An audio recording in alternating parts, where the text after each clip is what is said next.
பிரியமானவர்களே, ஆண்டவராகிய இயேசு கிறிஸ்துவின் நாமத்தில் இந்த காலை நேரத்தில் இயேசுவை தினம் பார்ப்போம் என்ற இந்த நிகழ்ச்சி மூலமாக உங்களை சந்திப்பதில் மிகுந்த மகிழ்ச்சி அடைகிறேன். தொடர்ந்து அந்த ஆண்டவரை துதித்து நாம் பாடப்போகிறோம். நெறிந்த நாணலையா, அவர் முறித்து போடுவதில்லை.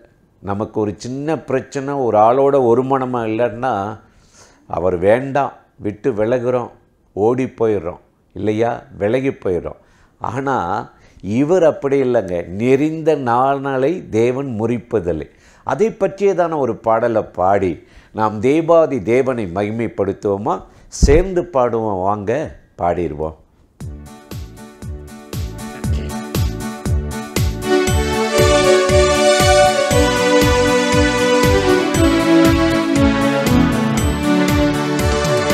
நெறிந்த நாணலை தேவன் என்றும் முறித்து போடுவதில்லை. மங்கி எரிகின்ற திரியை அவர் அணைத்து போடுவதில்லை. உடைந்து போன மனதை தேவன் இடித்து போடுவதில்லை. மனம் சலித்து போன உன் வாழ்வை அவர் அழித்து போடுவதில்லை.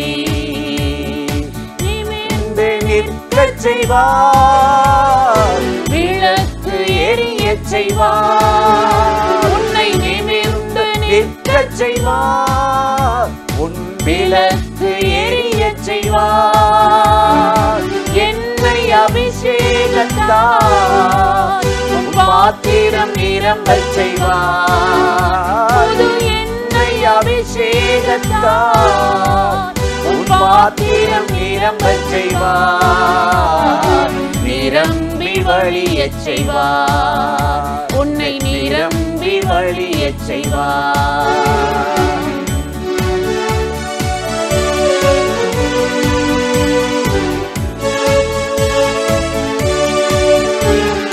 கட்டுக்களை அவிழ்த்திடுவார், உனக்கு இறங்கிடுவார். கட்டுக்களை அவிழ்த்திடுவார், உனக்கு இறங்கிடுவார். உன் சிறையிருப்பை மாற்றி திரும்ப சேர்த்துக் கொள்வார். உன் சிறையிருப்பை மாற்றி திரும்ப சேர்த்துக் கொள்வார். நெறிந்த நாணலை தேவன் என்றும் முறித்து போடுவதில்லை. மங்கி எரிகின்ற திரியை அவர் அணைத்து போடுவதில்லை.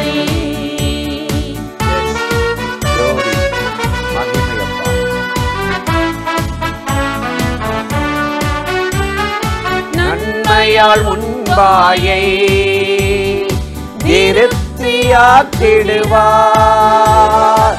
நன்மையால் உன் வாழ்வை திருப்தியாக்குகிறார். கழுகின் இளமையை போல் திரும்ப இளமையதை தருவார். கழுகின் இளமையை போல் திரும்ப இளமையதை தருவார். நெறிந்த நாணலை தேவன் என்றும் முறித்து போடுவதில்லை. மங்கி எரிகின்ற திரியை அவர் அணைத்து போடுவதில்லை.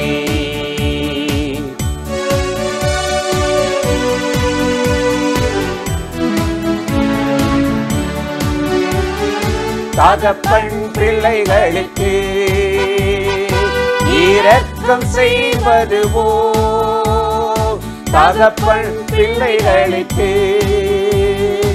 இரக்கம் செய்வது போல், தமக்கு அஞ்சுவோர்க்கு தேவன் இரக்கம் செய்திடுவார். தமக்கு அஞ்சுவோர்க்கு தேவன் இரக்கம் செய்திடுவார். இந்த நாணலை தேவன் என்றும் முறித்து போடுவதில்லை. மங்கி எரிகின்ற திரியை அவர் அணைத்து போடுவதில்லை. உடைந்த போன உன் மனதை தேவன் இடித்து போடுவதில்லை. மனம் சலித்து போன உன் வாழ்வை அவர் அழித்து போடுவதில்லை.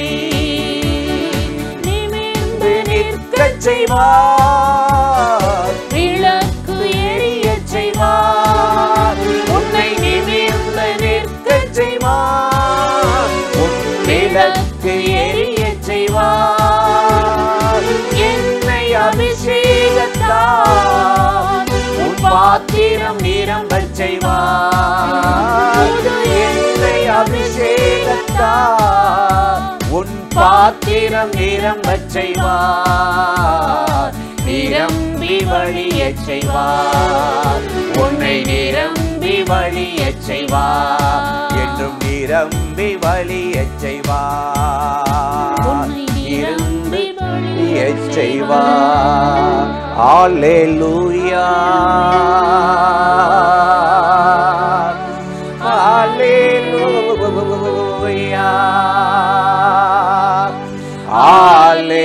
அல்லேலூயா,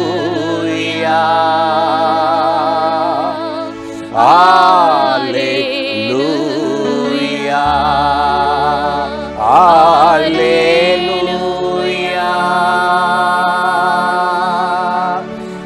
அல்லேலூயா,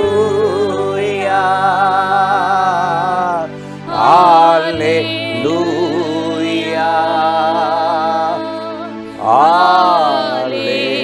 அல்லேலூயா.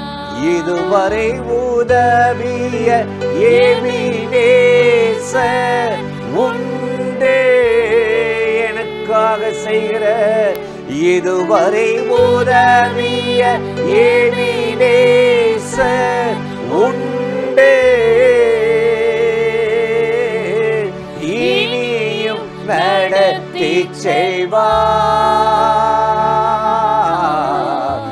இனியும் நடத்தி செல்வார்.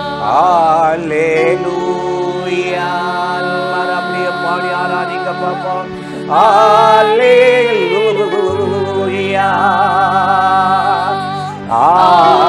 அல்லேலூயா, அல்லேலூயா. நன்றி ஆவியானவரே, மகிமை நிறைந்தவரே, மாட்சிமை உடையவரே, வல்லவரே, நல்லவரே, உமக்கே ஆராதனை, உமக்கே நன்றி ஆவியானவரே. தேங்க்யூ லார்ட், உமக்கு நன்றி, உம்முடைய பிரசன்னத்துக்கு நன்றி. யாரெல்லாம் துதிக்கிறார்கள் அத்தனை வீடுகளில் மகிமை இறங்குவதாக, வல்லமை இறங்குவதாக, தேவ கிருபை இறங்கி மூடட்டும்.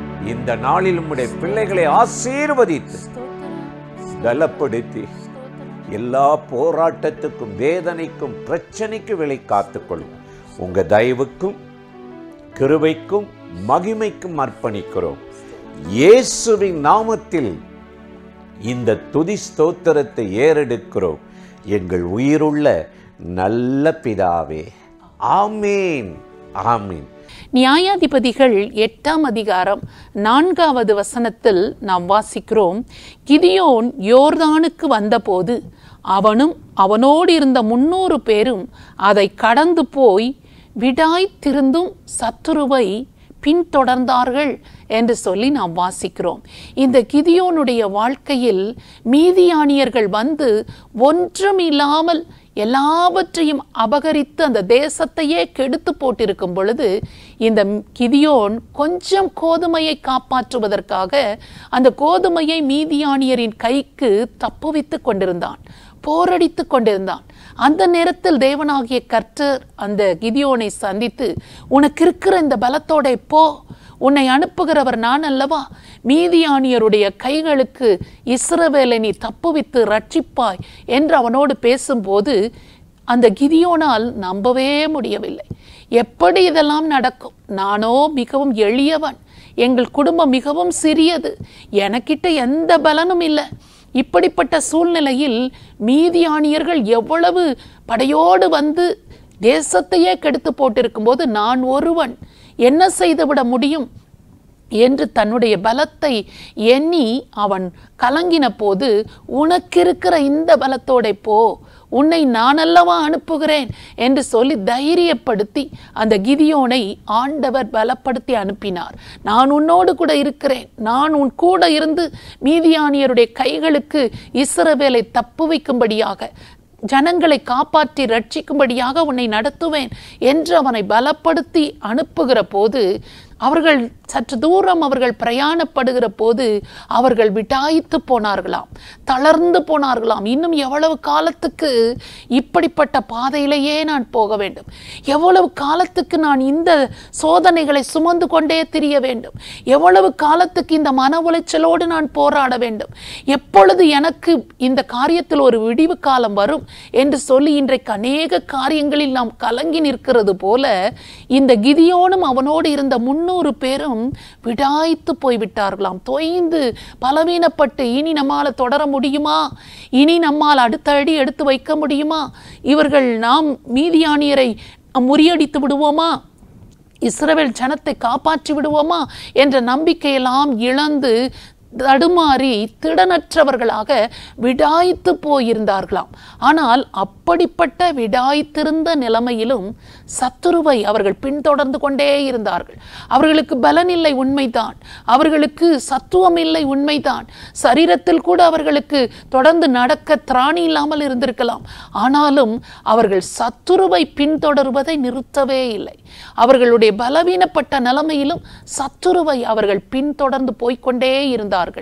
அது நிமித்தமாக கர்த்தர் பாருங்கள், கிதியோனுக்கு கொடுத்த வாக்குத்தத்தத்தின்படியே மீதியானியருடைய கைகளிலிருந்து இஸ்ரவேலை தப்புவித்து மீதியானியரை முறியடித்து இஸ்ரவேலுக்கு ஒரு பெரிய ரட்சிப்பை கர்த்தர் கட்டளையிட்டார். கிதியோனை கொண்டு பெரிய ஒரு விடிவு காலத்தை இஸ்ரவேல் மக்களுக்கு ஆண்டவர் அன்றைக்கு கொடுத்தார். இன்றைக்கு நம்முடைய வாழ்க்கையிலும் இப்படித்தானே பலவிதமான துயரங்கள் வழியாக நாம் விடாய்த்திருந்தாலும், தடுமாறிக்கொண்டிருந்தாலும், நாம் பல காரியங்களில் திராணியற்றவர்களாக இருந்தாலும் நாம் சத்துருவை தொடர்ந்து துரத்தி கொண்டே இருக்கிறோம். சாத்தானை உன்னால ஒன்றும் செய்ய முடியாது, என் குடும்பத்தை பாதிக்க முடியாது, ஊழியத்தை பாதிக்க முடியாது, சரீரத்தை பாதிக்க முடியாது, உன் கிரியைகளை நான் முறியடிக்கிறேன் என்று சொல்லி சத்துருவின் கிரியைகளை நாம் பின்தொடர்ந்து அழித்து கொண்டே இருக்கிறோம். தொடர்ந்து நாம் போய்கொண்டே இருக்கும்போது கர்த்தர் சத்துருவின் கைகளில் நம்மை ஒப்புக்கொடாமல் சத்துருவை நம் கையில் ஒப்பு கொடுத்து அவைகளை முறியடிக்கும்படியாகவும் நாம் அவைகளை சுதந்திரிக்கும்படியாகவும் கர்த்தர் நமக்கு அனுக்கிரகம் செய்வார். அந்த ஆண்டவரை நோக்கி நாம் இப்பொழுது ஜெபிக்கலாமா? ஸ்தோத்திரம் ஆண்டவரே, உம்மை நன்றியோடு நாங்கள் துதிக்கிறோம், உம்மை ஸ்தோத்தரிக்கிறோம். கிதியோனுக்கு உதவி செய்த ஆண்டவர், அவர்கள் விடாய்த்திருந்தும் சத்துருவை பின்தொடர்ந்தது போல ஆண்டவரே எங்களுடைய வாழ்க்கையிலும் பலவிதமான தடுமாற்றங்களும் ஆண்டவரே பலவிதமான தொய்வுகளும் தளர்ந்து போன நிலைமைகளும் விடாய்த்து போன சூழ்நிலைகளும் எங்களுக்கும் ஏற்பட்டாலும் நாங்கள் சத்துருவை பின்தொடர்ந்து துரத்தவும் அழிக்கவும் வேண்டிய திராணியை, உன்னதத்தின் பலனை, பரிசுத்த ஆவியானவருடைய அபிஷேகத்தை எங்கள் மேல் அளவில்லாமல் ஊற்றி தந்து சத்துருவையும் அதன் கிரியைகளையும் நாங்கள் முறியடித்து ஜெயம் பெற்றுக்கொள்ள எங்கள் ஒவ்வொருவருக்கும் நீர் கிருபையும் பலனும் தர வேண்டும் என்று உம்மை நோக்கி நாங்கள் ஜெபிக்கிறோம். ஒருவராயிலும் விடாய்த்து போன நிலைமையில், தொய்ந்து போன நிலைமையில், சோர்ந்து போன நிலைமையில், தளர்ந்து போன நிலைமையில் அவர்கள் ஆண்டவரே இருக்கக்கூடாது என்று உம்மை நோக்கி ஜெபிக்கிறோம். கர்த்தரிடத்திலிருந்து வருகிற உன்னதத்தின் பலன் ஒவ்வொருவரையும் நிரப்பட்டும். சத்துருவை நிச்சயமாக கர்த்தர் என்னிடத்தில் ஒப்புக் கொடுப்பார், நான் மேற்கொள்ளுவேன், ஜெயம் பெறுவேன் என்ற ஒரு புதிய நம்பிக்கையை ஒவ்வொருவர் வாழ்க்கையிலும் தந்தருளி அவர்களை நீர் ஆசீர்வதிக்க வேண்டும் என்று இயேசு கிறிஸ்துவின் நாமத்தில் ஜெபிக்கிறோம் நல்ல பிதாவே, ஆமென். ஆமென். இந்த நிகழ்ச்சி உங்களுக்கு மிகுந்த ஆசீர்வாதமாய் இருந்ததா? நீங்கள் பெற்றுக்கொண்ட நன்மைகளை எங்களோடு பகிர்ந்து கொள்ளுங்களேன். கர்த்தர் உங்களை ஆசீர்வதிப்பாராக. மற்றவர்களுக்கும் ஷேர் பண்ணுங்கள். கர்த்தர் உங்களை ஆசீர்வதிப்பாராக. ஆமென்.